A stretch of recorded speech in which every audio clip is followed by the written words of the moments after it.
Victoria had a ghost in her heart, the one who got away.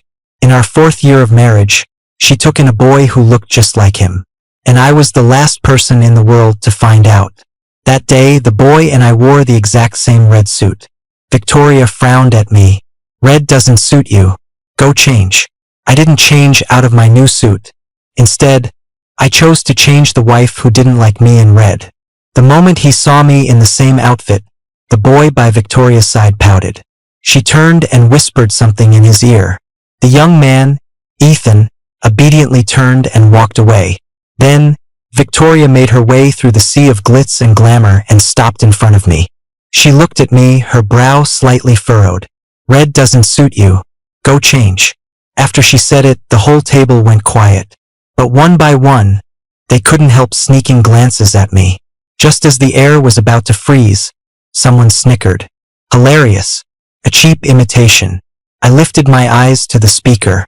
Victoria's cousin. He was also the best friend of her lost love, the one who had died. No one had ever told me, not when we were engaged, not when we got married. No one told me Victoria carried a ghost in her heart. I didn't find out until she was pregnant with Noah, almost ready to give birth. In our 4th year of marriage, she took in a boy who looked just like him. And once again, I was the last person in the world to know. Seeing me sitting there, not moving or saying a word, Victoria's expression darkened. Her voice rose slightly. "Leo?" My gaze traveled past the people at the table and landed on her face. Maybe it was some kind of romantic touch between them. She was wearing a dark red silk scarf, which was rare for her. I stared at that splash of crimson on her chest. Suddenly, the world went completely silent. Just before she could speak again in annoyance, I stood up, pushed back my chair, and walked out. Victoria's face softened a bit. "Change your clothes and come right back." I pressed my lips together and even gave her a faint smile. But I didn't say a single word. I didn't go to the dressing room to change out of my new suit. And I didn't go back to the banquet hall. I just turned, walked to an empty side door, and left. The weather had been gloomy when I arrived. Now a fine, steady rain was falling outside. It was late spring, so the rainy night wasn't cold. I didn't even bother with an umbrella and walked straight into the rain. When I got back to the Vance estate, the housekeeper told me, quite cheerfully, "Sir, Mrs. Vance brought the young master over. They're waiting for you." My heart leaped, and I quickened my pace. Victoria gave birth to Noah in our 1st year of marriage. But Mrs. Vance said the birth had taken a serious toll on Victoria's health. She also said I was a clumsy man who wouldn't have the energy to care for a child. The day Noah turned 1 month old, she came and took him away herself. I was so devastated I nearly collapsed. I didn't even have the strength to chase after her. I could only beg Victoria through my sobs. But in the end, all I got was 1 day a week to see my son. I cherished it. But time flew by and Noah grew up, and he grew more and more distant from me. As I walked up the steps, I could hear the house filled with laughter. Noah was expertly maneuvering a remote control car. Mrs. Vance, the housekeeper, and the nanny were all gathered around him, clapping and cheering. I couldn't help but step forward, my eyes fixed on that small figure. Noah glanced up at me for a second, then went back to playing with his car. I waited patiently for him to finish, then knelt down to hug him. But he just turned and ran straight to Mrs. Vance. "Grandma, I saw Daddy. I want to go home." He hugged her leg, nuzzling affectionately against her. Mrs. Vance was all smiles as she scooped him up. "Grandma's little darling, let's go home right now." My hands were still stretched out foolishly in front of me, but all they held was a handful of cold air. I always seemed to be so slow on the uptake, just like when Victoria humiliated me in public earlier. The sadness only started to sink in on the way home.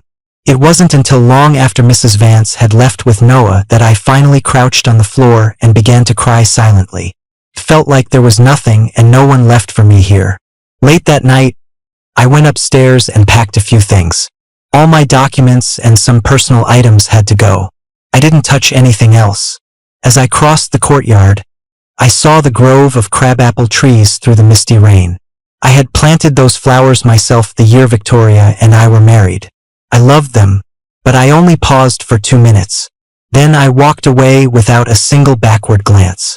Victoria was a little tipsy. She glanced at her watch. It had been almost an hour since Leo left. It was just a suit change, and the dressing room was right upstairs. It shouldn't have taken this long. She frowned and pulled out her phone to text Leo. "Why aren't you back yet?" But the message went unanswered.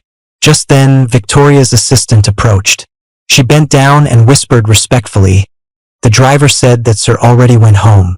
Victoria's face slowly turned to ice. This was the first time Leo had ever thrown a tantrum, and she had always hated it when men acted like that. "Get Ethan over here." The assistant's heart skipped a beat, but she nodded. "Yes, right away." When Ethan returned, he had changed his clothes, and his hair was slightly disheveled. He had clearly just been crying. His eyes were still red, and his makeup was completely gone. It gave him a clean, fragile, boyish look. Seeing him like this, Victoria was visibly lost in thought. "Miss Vance, did I do something wrong tonight?" Ethan bit his lip and looked up at her. He had 2 tiny beauty marks at the corner of his left eye. They were even more distinct without makeup. And that was the feature that most resembled her lost love. Victoria reached out and cupped Ethan's face. She leaned down and kissed the small marks, murmuring something in a drunken haze. It was 3 days later when Victoria learned that Leo had left their marital home that night and never returned. She wasn't too concerned. Leo was the youngest son of the Kent family, but he wasn't like the other Kent sons. He'd gotten lost as a child and had supposedly suffered a great deal. He still had old scars on his body. He was already 20 when the Kents found him. He had never even been to college. His personality was already set. Quiet, withdrawn, and timid. Because of this, the Kents didn't like him. Mrs. Vance didn't like him either. So when they got married, Mrs. Vance laid down a condition. They could have a wedding, but they could only get legally married after Victoria gave birth to a son. Later, Victoria had Noah, but Mrs. Vance never mentioned making it official. Leo, being as meek as he was, never dared to bring it up. By the time she returned to their house, it had been a full week since Leo had left. It was late April. As she got out of the car, she immediately saw the grove of crabapple trees, their blossoms starting to wither. The housekeeper, seeing her displeasure, quickly explained, "Sir always took care of these himself and never let us touch them. He's still not back?" Victoria walked forward slowly, her brow furrowing even deeper. The housekeeper shook her head and whispered, "Sir hasn't been back at all." "What day is it?" Victoria asked suddenly. "It's Saturday." "Did he go pick up Noah?" Every Saturday, without fail, was the day Leo and Noah met. He was picked up. He should be here any minute. Victoria nodded, her expression returning to its usual cool indifference. "Go tell Leo that if he's not back in an hour, we're sending Noah back to the main house." Noah was sitting on the living room carpet, unwrapping a new toy. The housekeeper walked in and spoke cautiously. "Ma'am, we called Sir." Victoria grunted in acknowledgement, her eyes on Noah's small face. He looked a lot like Leo, especially his eyes. Double eyelids with long, thick lashes. He had Leo's fair skin, too, a truly adorable little boy. But the housekeeper remained standing there. After a moment, she added, "Sir said he's not coming back." Victoria's head snapped up. The housekeeper froze in terror. Even Noah seemed to sense that something was wrong and put down his toy. After a long moment, Victoria let out a cold laugh. Then she stood up and called to her son. "Noah, Mommy's taking you home." Noah stood up but asked, "Aren't we waiting for Daddy?" "We're not waiting." Victoria bent down and picked him up. "Is Daddy not coming back?" Noah sounded a little happy, but strangely, not too happy. Victoria carried Noah out of the living room and down the steps. As they passed through the half-withered crabapple garden, Victoria finally spoke. "That's right. Daddy isn't listening, so he's not allowed home for a while. This is his punishment." This felt like the most relaxed and free I'd been in years, from the time I returned to the Kents to my marriage with Victoria. I didn't have to get up at 6:30 a.m. on the dot. I didn't have to eat a Western-style breakfast every day to suit Victoria's tastes. I didn't have to spend every week anxiously waiting for Saturday. only to end up heartbroken and sleepless that night. And I didn't have to wonder when Victoria would be home tonight, or if she would come home at all. I could sleep until 10. Then I'd get up slowly and make myself a super spicy bowl of ramen. I could also binge watch dramas until 3 in the morning, crying through a whole box of tissues. Even when Noah's kindergarten teacher called to invite me to a parent-child event, I still felt a pang of sadness, but I was able to tell her calmly, I no longer have any connection to the Vance family.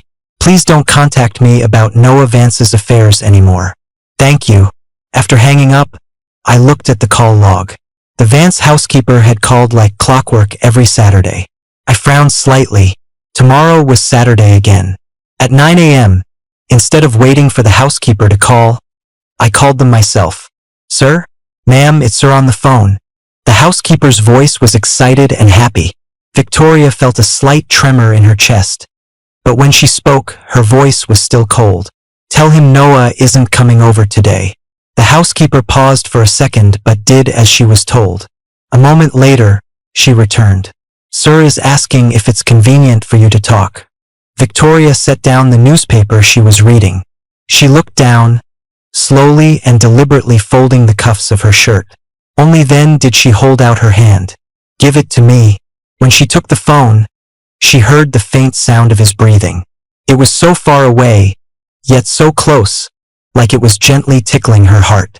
She saw the large patch of crabapple blossoms outside the French doors. Suddenly, she remembered a day when he had been running toward her with a bouquet of flowers and had almost crashed into her.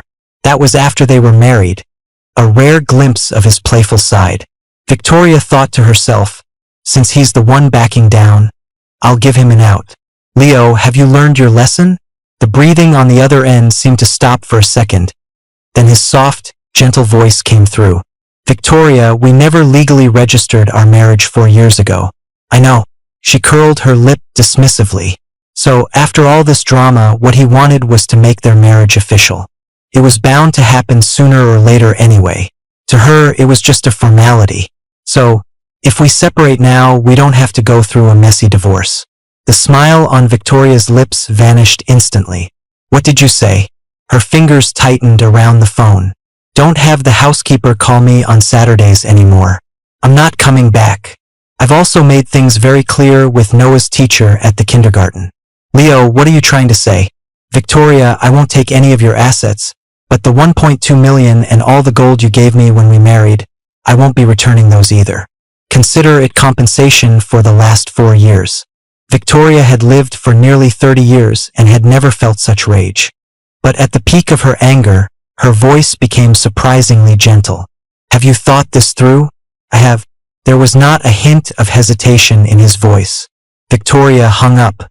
The housekeeper stood at a distance, not daring to breathe.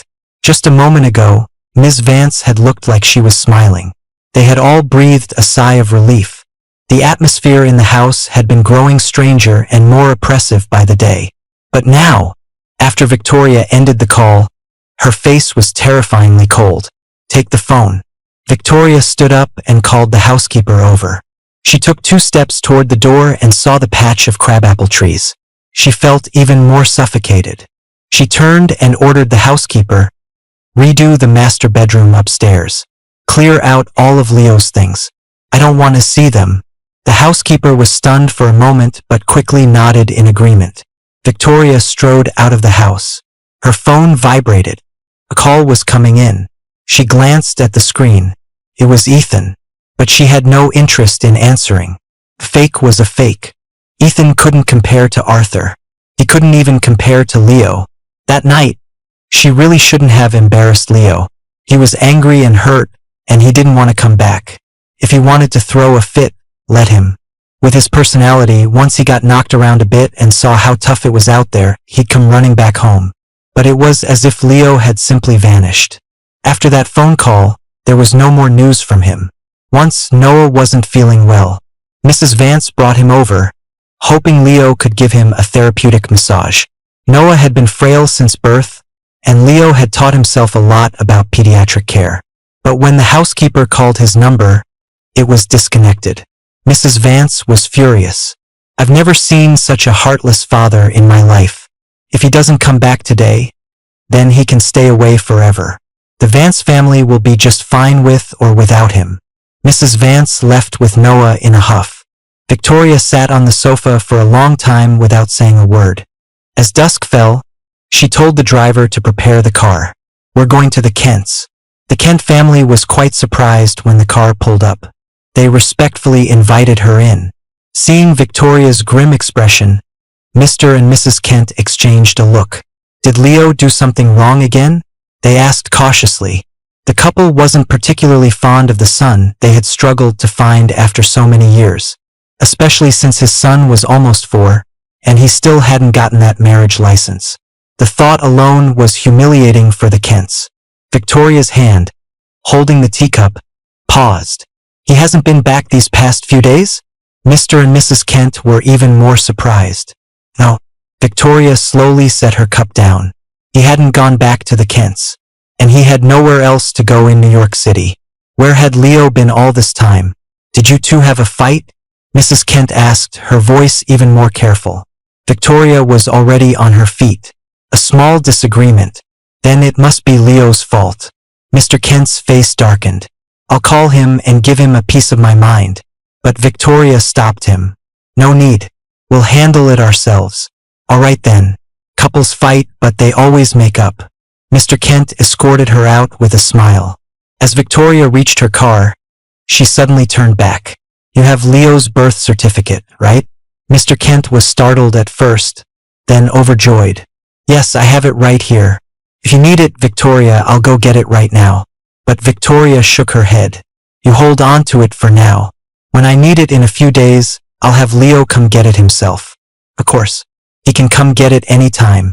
Mr. and Mrs. Kent happily saw Victoria off. They had long since given up hope of Victoria and Leo getting legally married. They were even prepared for Leo to be kicked out and for Victoria to remarry. But now it seemed there was a light at the end of the tunnel. Victoria was clearly thinking about making things official with Leo. For the Kent family, this was the best news they could imagine. Now, no one would dare laugh at them for only being halfway in laws with the Vances. After staying for half a month in the town where I lived as a child, I traveled to many other places I'd always wanted to see. I've always been frugal anyway. With this much money, I could live comfortably on my own for the rest of my life. I decided that if I found a town I liked during my travels, I'd buy a small one-bedroom apartment and settle down. As a child, I had been sold, adopted, and had lived in an orphanage. More than anything, I longed for a home that was truly my own. The Kent family, my birth parents, was not my home. Victoria's house wasn't my home either. After all, a 4-year de facto marriage with no legal foundation was just a castle in the air.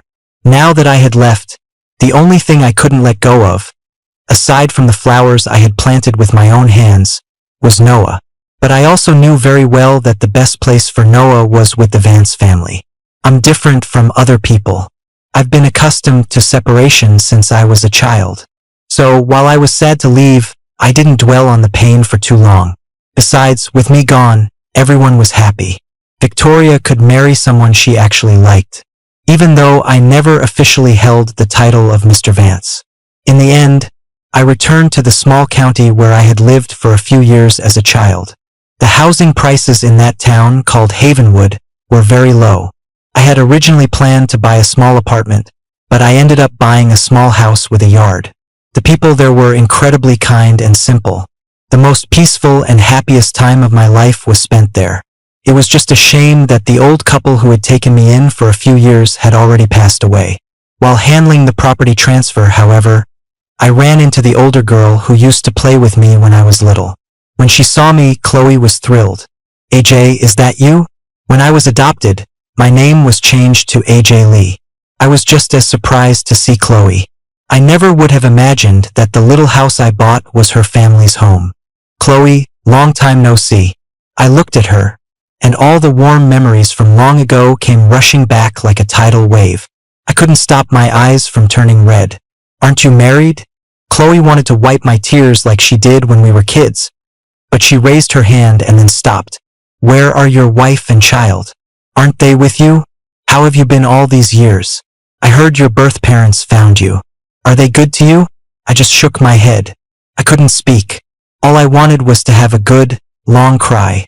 That's how people are. You only dare to cry so freely in front of the people you know love you the most. Chloe and I hadn't seen each other in years. But seeing her, I became the little AJ Lee from our childhood again. And she became the big sister who always protected and comforted me. They weren't good to you, were they?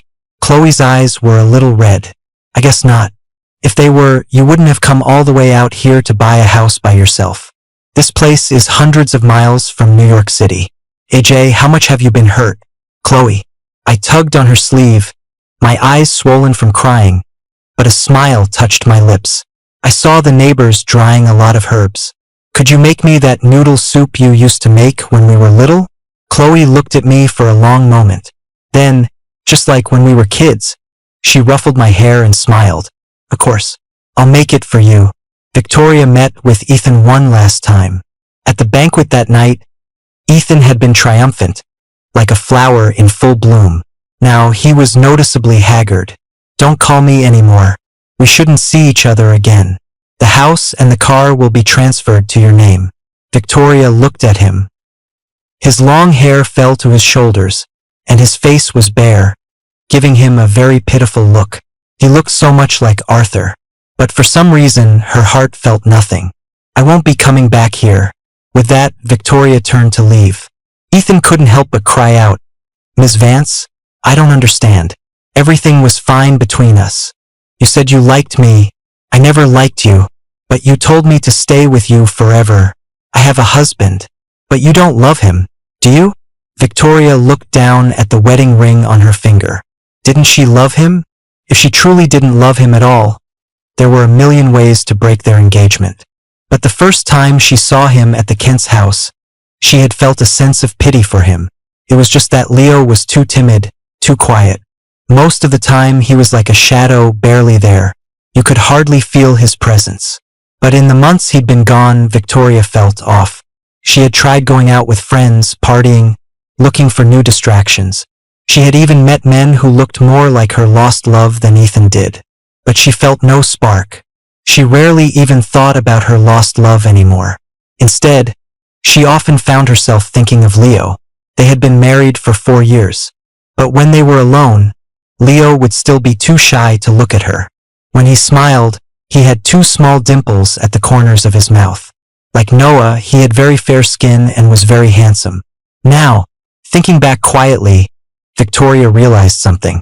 In their 4 years of marriage, they had been intimate often, and she had never grown tired of him. In the months he'd been away, she hadn't touched Ethan. Just last night, she had dreamed of Leo. She dreamed of some very intimate scenes. Victoria suddenly told her driver, stop at a flower shop on the way. She bought a bouquet of red roses.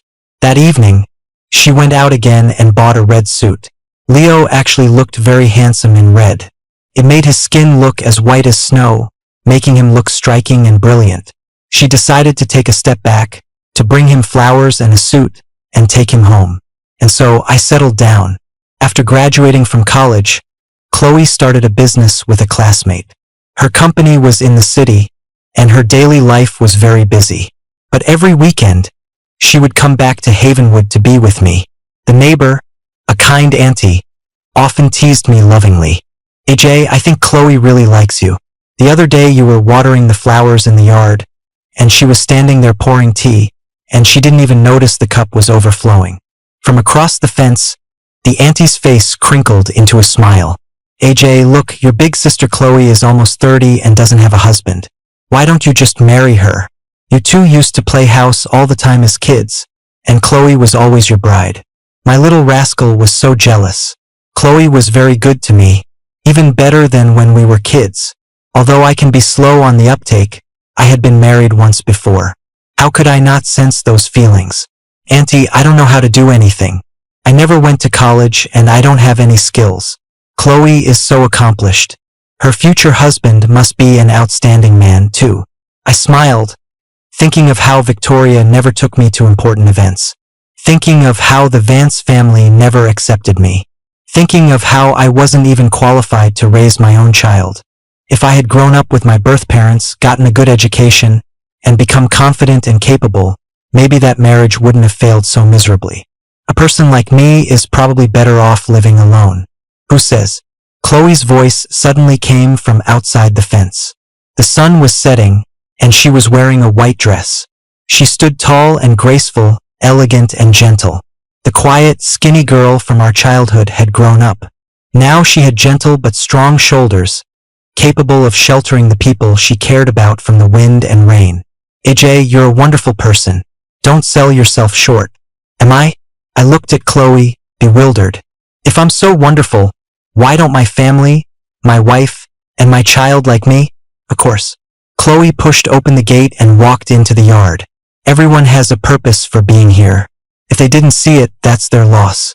But I still couldn't believe it. Chloe, as if comforting a child, used the simplest examples to prove her point. You know how to grow flowers. The same flowers always bloom more vibrantly in your hands. You gave Mrs. Huang a massage, and her back doesn't hurt as much anymore. A few days ago, I was working late, and you helped me organize my files, data, and spreadsheets. You made everything so simple and clear. You were a huge help. If you let me, I could list your good qualities for 3 days and 3 nights. Chloe smiled, and the auntie smiled along with her. I could go on for 3 hours myself.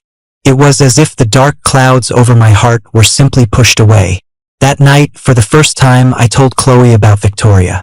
I also told her about Noah.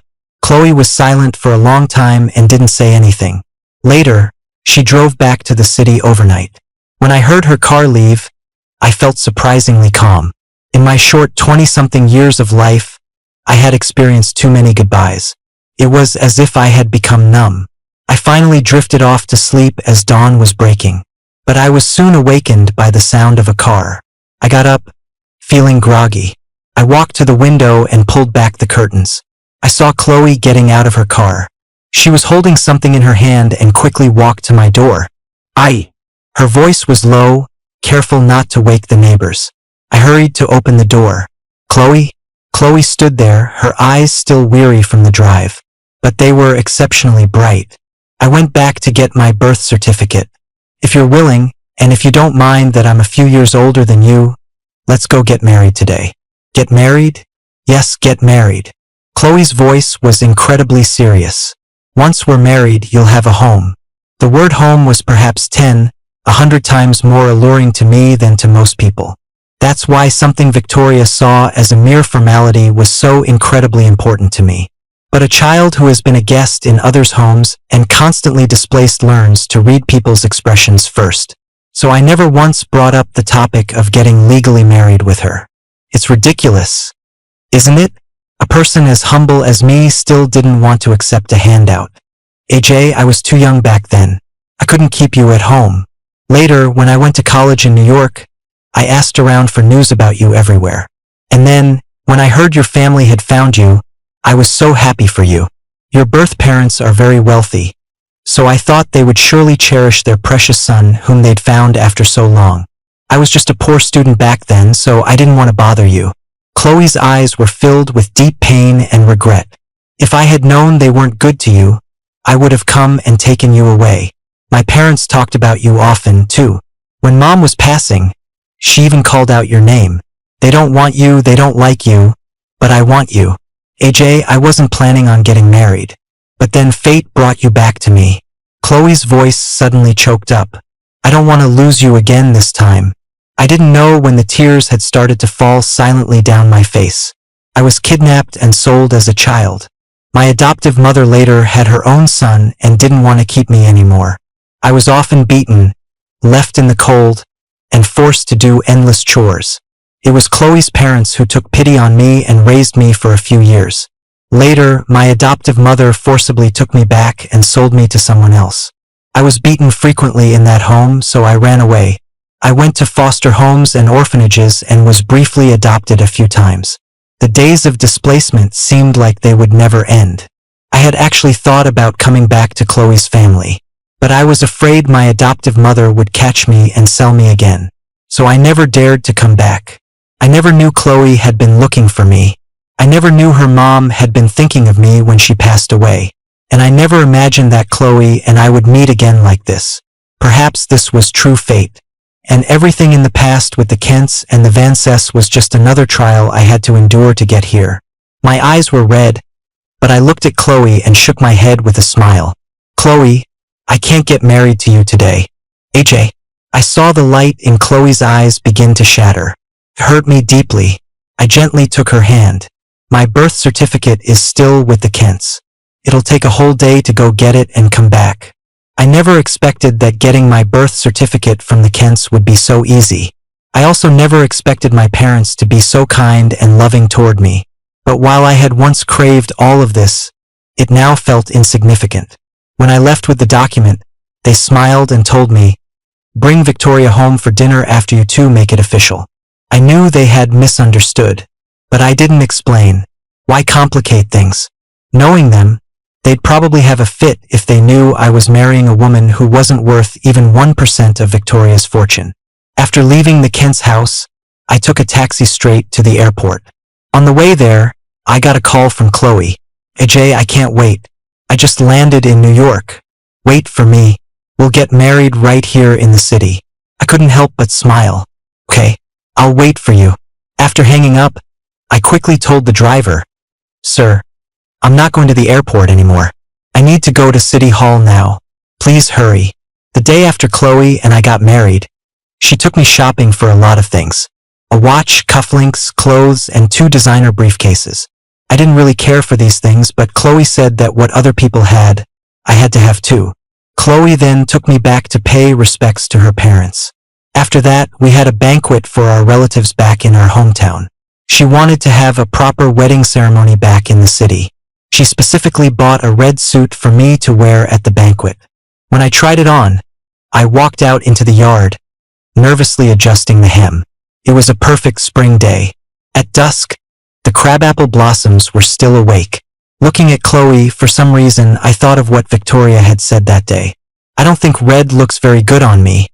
Does it?" Chloe shook her head. This woman, who was always so proper she would even ask for permission before holding my hand, suddenly stood on her toes and kissed me. "My husband is exceptionally handsome." I was stunned for a moment, then I couldn't help but break into a smile. Just as Chloe was about to end the light, fleeting kiss, I leaned down and slowly closed my eyes. Victoria stood outside the simple fence. The red roses in her hand fell to the ground, the petals scattering. She saw the sweet smile on Leo's lips. The 2 dimples that made his smile even more beautiful now felt like daggers stabbing into her heart. She finally lost control and shoved open the bamboo gate. The loud noise startled both Leo and the woman, who turned around. "Victoria?" Leo's face was filled with shock and surprise. But the woman held him protectively, her face full of wariness. Victoria didn't even glance at Chloe. She walked up and grabbed Leo's wrist. "Come back with me." But Leo didn't move. He even struggled to pull his hand away. Victoria turned back, her eyes narrowing. "Leo, I'll say it one more time. Come back with me." "Victoria, I made it very clear before. I'm not going back. Didn't you always want to get legally married?" Victoria pulled out the family records she had with her. "Leo, if you come back with me now, we can register our marriage tomorrow. But I'm already married." Victoria felt something explode in her ears. "What did you say?" "Victoria, I'm already married. Just yesterday, Chloe and I got our marriage license." I looked at her calmly. "I went back to the Kents yesterday to get my documents." Victoria seemed to laugh, as if my words had enraged her. "Leo, don't forget we were married for 4 years. Noah is our son." "I haven't forgotten, but I have to correct one thing. You and I never registered our marriage. It has no legal standing. So, Victoria, we were never in a legally binding marriage. You should go. From now on, I'll have to trouble you to take good care of Noah." After I finished, I turned away from her. "Chloe, let's go inside. I'm a little tired." I took Chloe's hand, and she immediately squeezed it tightly. "Okay, I'll take you to rest." "Leo." Victoria took another step forward and grabbed me again. "Noah misses you." I felt my throat tighten instantly, and in the next moment, my eyes turned red. Noah was only a little over 3 years old. He didn't understand anything. Even if he wasn't very close to me, I never resented him. I guess some fathers and sons are just not meant to be close. Come back with me.